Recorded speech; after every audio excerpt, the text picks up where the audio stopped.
রমাদান আমাদের জন্য এখন কি বলতেছে? আমি তো চলে যাচ্ছি, তোমরা তোমাদের ইমানকে বাঁচিয়ে রেখো, তোমরা এখন তোমাদের ইমানকে বাঁচিয়ে রেখো, ওটাকে টেক কেয়ার করো। মানে রমজান কিন্তু বিদায় নিয়ে যাচ্ছে আমার থেকে, চলে গেল, কিন্তু আমাকে সে বলে গেল যে তোমরা আমার ইমানকে দেখে রেখো। কথাটা বুঝতে পারছেন আমরা?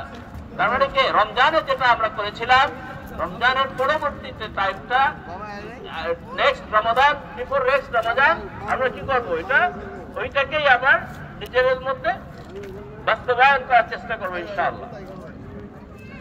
সুতরাং আমরা আজকে এখানে এসেছি ঈদগাহে, ঈদের ফিতর আদায় উদ্দেশ্যে।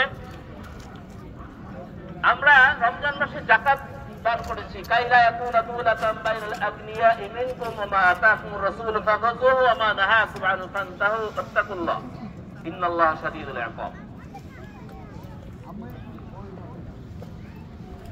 ঈদের সময় আমরা বিভিন্ন সময় যাকাত ফিতর যে দান করেছি আমরা, আল্লাহ রাব্বুল আলামিন বলতে